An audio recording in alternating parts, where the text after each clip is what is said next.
আসসালামু আলাইকুম, welcome to green BD studio. Dear subscriber, স্ক্রিনে যে ক্লোথ থ্রিডির প্রসেসটি দেখতে পাচ্ছেন, এটি একটি টি শার্টের প্যাটার্ন যা আমি ল্যাকটা মডারি সফটওয়্যার দিয়ে তৈরি করেছি এবং ল্যাকটা মডারি সফটওয়্যার থেকে প্যাটার্নটিকে এক্সপোর্ট করে ক্লোথ থ্রিডিতে ইম্পোর্ট করেছি। ড্যামিতে ফিটিং চেক করার জন্য সিমুলেশন করেছি। আজকের ভিডিওতে আমরা এখান থেকে ফেব্রিক সিলেকশন করব এবং সে সাথে ক্লোথ থ্রিডির এই টি শার্টটিতে কীভাবে স্টিচ অ্যাড করতে হয়, কিভাবে কালার চেঞ্জ করতে হয়, কিভাবে ফেব্রিক সিলেকশন করতে হয় তা দেখব। তো লক্ষ্য করুন, ল্যাকটা মডারিসের এই প্যাটার্নটিতে আমি সিম অ্যালাউন্স অ্যাড করেছিলাম। এখানেও কিন্তু সিম অ্যালাউন্সগুলো শো করছে। তো আমি এখান থেকে সিম অ্যালাউন্স ডিলিট করে দেব। আমি সিলেকশন করেছি এখান থেকে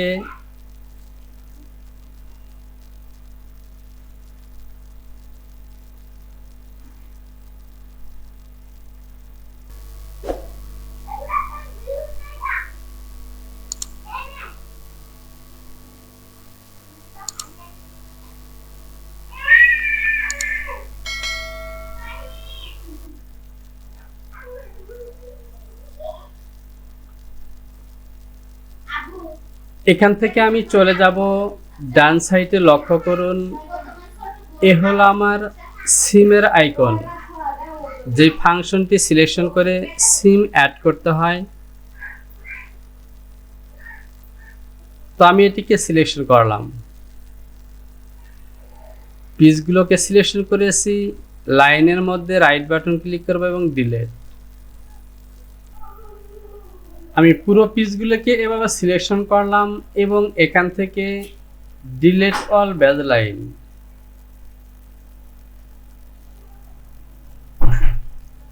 এবার লাইন সিলেকশন করলাম এবং ডিলিট। তো দেখতে পাচ্ছেন আমার সিম অ্যালাউন্সগুলো ডিলিট হয়ে গেছে। এবার আমি এখান থেকে পিসগুলোকে সিলেকশন করলাম, চলে যাব এখান থেকে ফেব্রিক। টি শার্ট সাধারণত জার্সি দিয়ে হয় বা সিঙ্গেল জার্সি দিয়ে হয়। তো আমি এখান থেকে জার্সির একটি ফেব্রিক খুঁজে বের করব, নিট জার্সি।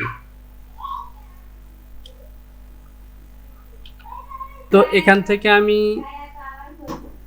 এই ফেব্রিকটিকে ব্যবহার করব। আমি জাস্ট ফেব্রিকের উপরে ডাবল ক্লিক করলাম, ওকে, চলে এসেছে। তো এখানে জার্সি নামক কোনো ফেব্রিক নেই। তো এখান থেকে আমি এই ফেব্রিকটিকে ব্যবহার করব। আমি চলে যাব অবজেক্ট। এখান থেকে দেখতে পাচ্ছেন আমি যে ফেব্রিকটি সিলেকশন করেছিলাম সেই ফেব্রিকগুলো এখানে চলে এসেছে। তো এখান থেকে একাধিকবার এসেছে, আমি ডিলিট করে দেব। আমি এটিকে ডিলিট করব। তো এখান থেকে লক্ষ্য করুন, এই যে টপ পজিশনের ফেব্রিক এক, এই ফেব্রিকটি কিন্তু ইউজ করা আছে। তো আমি এখান থেকে সিলেকশন করলাম এবং নিচের আমার সিলেকশন করা ফেব্রিকটি এভাবে ডার্ক করে ছেড়ে দিব। তো দেখতে পাচ্ছেন আমার ফেব্রিকটি চেঞ্জ হয়ে গেছে।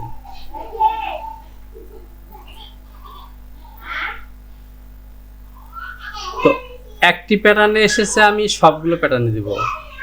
তো সবগুলো প্যাটার্নেই ফেব্রিকগুলো চেঞ্জ করে দিলাম। আর নেকের মধ্যে দেব আমি একটি রিপ, এই রিপটিকে নিলাম।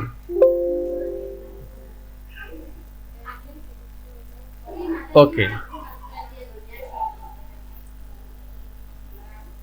তাহলে দেখতে পাচ্ছেন অলরেডি আমার ফেব্রিক অ্যাপ্লাই হয়ে গেছে।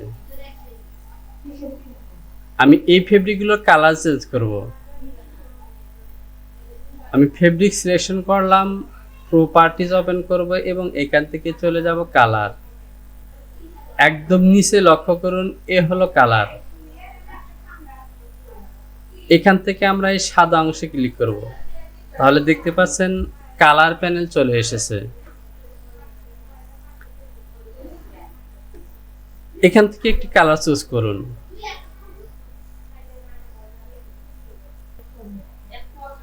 আমরা রেডিমেড কালার নিতে পারি অথবা এখান থেকে কম্বিনেশন করে কালার তৈরি করতে পারি।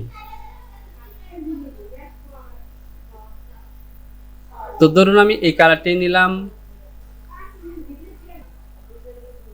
এবার দেখতে পাচ্ছেন এখানে লেখা এসেছে প্রেস ইপিএস টু এক্সিট। আমি ইপিএস বাটনটি ক্লিক করলাম। এবার অ্যাপ্লাই ক্লোজ। দেখতে পাচ্ছেন আমার ফেব্রিকগুলো অ্যাপ্লাই হয়ে গেছে, কালার চেঞ্জ হয়ে গেছে।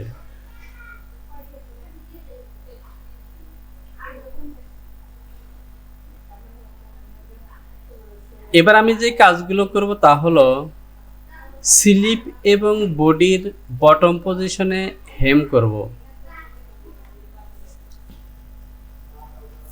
আমি একবার সেভ করে নেই, ফাইল, সেভ প্রজেক্ট। আমি এডিট প্যাটার্ন আইকনটি সিলেকশন করলাম এবং এই যে পয়েন্টগুলো দেখতে পাচ্ছেন এই পয়েন্টগুলোকে কনভার্ট করব। রাইট বাটন ক্লিক করলাম, কনভার্ট।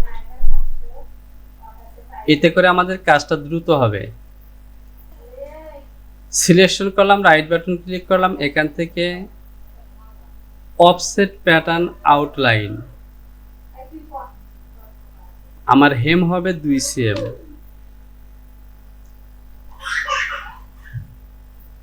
এখান থেকে ডিফল্ট সিলেকশন থাকবে এবং ক্রিয়েট ইনলাইন টিক দিয়ে দিলাম, এরপর ওকে। আমি আবারও সিলেকশন করব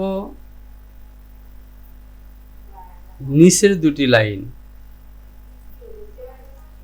আমি নিচের 2টি লাইন সিলেকশন করব। রাইট বাটন ক্লিক করলাম। এখান থেকে এবার সিলেকশন করব ইনলাইন। আমার 2 cm হেম, আমি এখানে টাইপ করব 4। ওকে। একইভাবে আমি স্লিপের মধ্যেও লাইন টেনে নেব।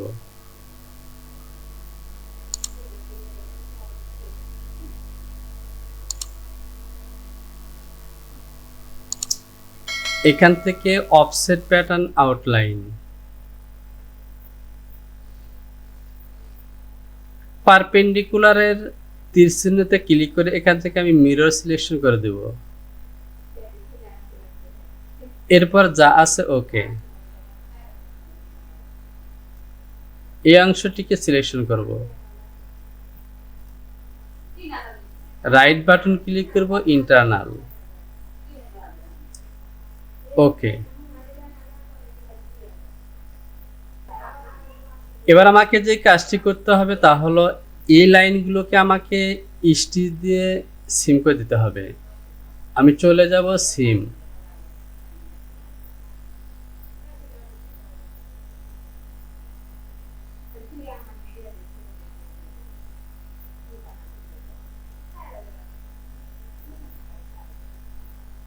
সিম করে দিলাম।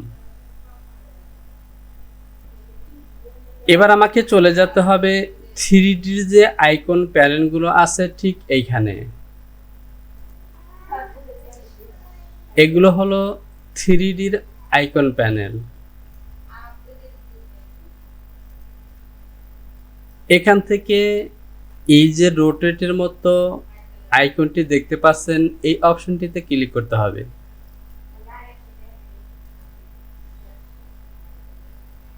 এখান থেকে আমি মিডলে যেই লাইনটি আছে এটিতে ক্লিক করব এবং এখান থেকে ঠিক এভাবে ঘোরাবো। তো লক্ষ্য করুন আমি যদি এভাবে ঘুরাই তাহলে কিন্তু বাহিরের দিকে আসছে, আমি দেব ভিতরের দিকে। ওকে। একইভাবে ব্যাক পার্টের মধ্যে দিয়ে দেব। তো আউটসাইডের দিকে আসছে, আমি এভাবে ঘোরাবো। ওকে।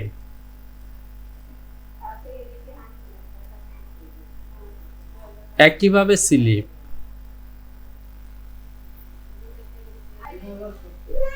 তো দেখতে পাচ্ছেন আমাদের হেম হয়ে গেছে। এবার আমি এখান থেকে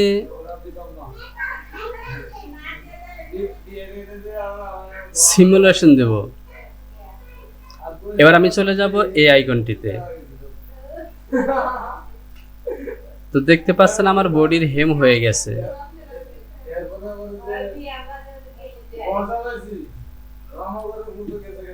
এবার আমরা দেখব কিভাবে স্টিচ অ্যাড করতে হয়।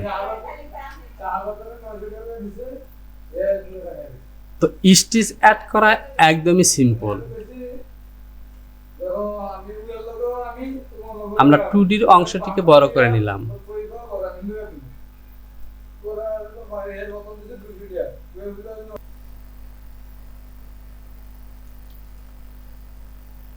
এখান থেকে লক্ষ্য করুন ডান সাইডে স্টিচের দুটি আইকন আছে। উপরের আইকনটি হলো স্টিচ এডিট করার জন্য এবং নিচেরটি হলো ফ্রি স্টিচ দেওয়ার জন্য বা টপ স্টিচ দেওয়ার জন্য। তো আমি এখান থেকে কর্নারে ক্লিক করব এবং এখান থেকে ফ্রি টপ স্টিচ এটিকে সিলেকশন করব।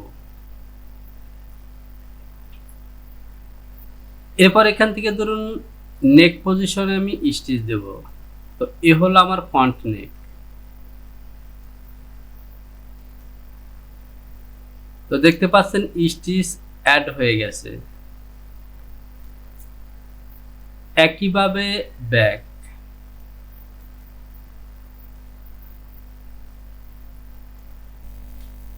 এখানে লক্ষ্য করুন প্রপার্টি থেকে স্টিচের যে প্রপার্টিস আছে সেগুলো আমরা চেঞ্জ করতে পারবো। যেমন এখান থেকে নাম চেঞ্জ করতে পারবো, টপ স্টিচ চেঞ্জ করতে পারবো। এখানে ফাংশন আছে টপ স্টিচ থিম, আমরা টপ স্টিচ দিলাম। আমার এজ স্টিচ থেকে গ্যাপ হলো হেমের মধ্যে 3-4, তো আমরা 3-4 দিয়েছি। এরপর স্টিচ কাউন্ট হলো 2। এরপর যদি নিচের দিকে আসি তাহলে এখান থেকে লক্ষ্য করুন স্পেসিফিকেশন, আর এখান থেকে এই দুটি ফাংশনকে use Sam specification, use Sam material.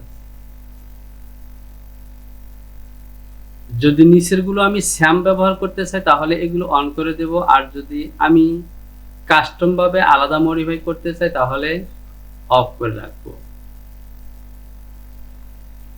তো স্পেসিফিকেশনে লক্ষ্য করুন এখান থেকে কাস্টম শেপ, যদি শেপ থাকে তো এখান থেকে আমরা সেটি করব। ডিসটেন্স ফ্রম স্টিচ, এই যে স্টিচ দেখতে পাচ্ছেন একটি স্টিচ থেকে আরেকটি স্টিচ অর্থাৎ দুটি স্টিচের মধ্যে একটা গ্যাপ আছে, সেই গ্যাপটি, তো এখান থেকে আমরা গ্যাপ দেব অন4।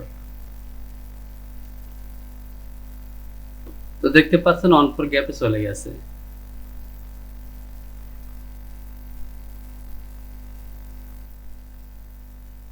ওকে, এরপর আছে এসপিসিআই। এসপিআই আমরা কয়টি দিব? 8টা অথবা 10টা, তো আমি 8 দিয়ে দিলাম। আর নিট ফেব্রিক যেহেতু সুতরাং এখান থেকে আমি 10টা দেব। এরপর দেখতে পাচ্ছেন স্পেস। এই স্পেস হলো এই যে সেলাইগুলো দেখতে পাচ্ছেন একটি সেলাই থেকে আরেকটি সেলাইয়ে দূরত্ব। এরপর থ্রেড থিকনেস, এখান থেকে ইউনিট সেন্টিমিটারে আমি দিয়েছি টাইপ ফেব্রিক। আর আমি যদি আবারও ফেব্রিকটি চেঞ্জ করে দিই তাহলে দেখতে পাচ্ছেন ফেব্রিকের থিকনেস অনুযায়ী কিন্তু সেলাইয়ের এই অপাসিটি চেঞ্জ হচ্ছে। এখান থেকে আমরা চাইলে কালারও চেঞ্জ করতে পারবো। আর এখান থেকে যদি আপনি অপাসিটি কমাতে বাড়াতে চান তাহলে এখান থেকে কমাতে বাড়াতে পারবেন। তো প্রিয় ডপার, আজকের ভিডিওতে আমরা কিভাবে ফেব্রিক চেঞ্জ করব, কিভাবে স্টিচ চেঞ্জ করব এবং স্টিচের প্রপার্টিজ স্পেসিফিকেশন চেঞ্জ করব সেগুলো দেখলাম। তো প্রিয় ডপার, ভিডিওটি যদি ভালো লাগে থাকে তাহলে অবশ্যই কমেন্টস বক্সে কমেন্টস করে জানাবেন। সে সাথে পরবর্তী টিউটোরিয়াল দেখার আমন্ত্রণ জানিয়ে আজকের মতো এখানেই শেষ করলাম। আল্লাহ হাফিজ।